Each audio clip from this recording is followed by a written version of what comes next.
Is a good God really in charge? Some days you have to wonder. If God is all loving and all powerful, why are there natural disasters, like the one that killed 50,000 in Syria and Turkey, inflicting pain on a people who have endured unimaginable misery on top of tragedy, a never-ending civil war, famine, ISIS savagery? Why the immense suffering and destruction in Ukraine, seemingly at the discretion of a lone tyrant? Or the schools, churches, grocery stores, and streets of the United States of America, where innocent people are casualties of inexplicable gun violence every day? Does this seem like a God who loves us? We witness our loved ones suffer and die. We agonize mentally and physically. Life is heavy. Why? Why is there so much pain if a loving God is running the show? First, I think that God set creation and evolution in motion to run in its own perfect balance, including natural disasters. Floods, fires, earthquakes, hurricanes, and tsunamis occur naturally and always have. But the magnitude of the devastation to human life may be attributed to our population growth, at least in part. From an estimated 5 million humans scattered about the earth at the dawn of agriculture 10,000 years ago, 8 billion of us now crowd our planet and its resources. No doubt disasters are worse today due to human folly, but they're part of nature. The little planet we call home, for better or worse, is perfectly suited for human life, the only such heavenly body we've come across in the entire expanse of the universe so far. Our bodies are designed to work pretty well most of the time. And what a miracle they are.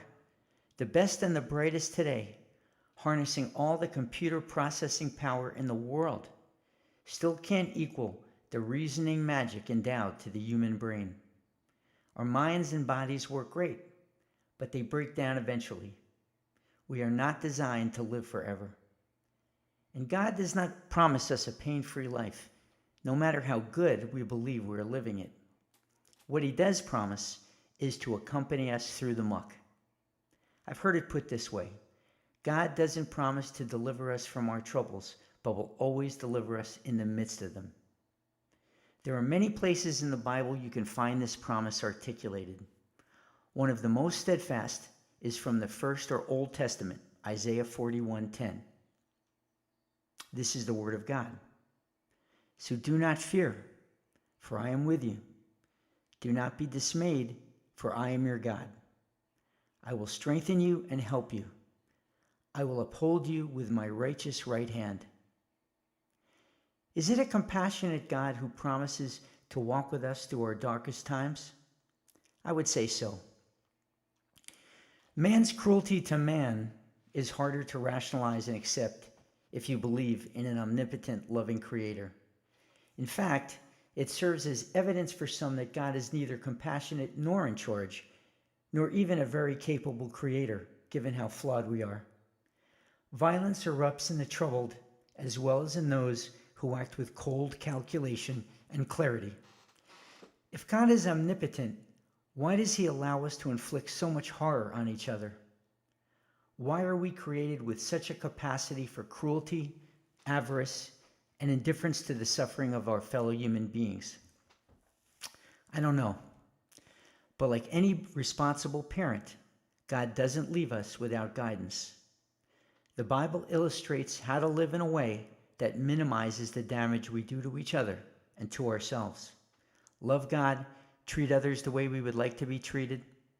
The Bible contains as much time-tested self-help wisdom as every Barnes & Noble put together. It's the source. God shows us how to live. We just don't always listen. If you have kids, you know what I'm talking about. After they reach a certain age, you can no longer follow them around to keep them safe. You can only offer advice and guidance and hope they listen, and that the example you set along the way sticks. The example God provides is the life of Jesus, who shows us how to live by serving others, forgiving, loving. How many of the problems in our world would disappear if we all lived a little more like that?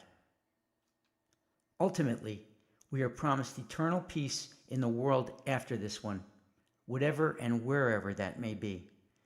The keys to the kingdom of heaven, as Jesus says in Matthew 16. Is that a caring and loving God? I invite you to reach your own conclusion. Mine are in today's song pairing. Shout it. Until next time, stay safe, be brave, and keep walking in the light.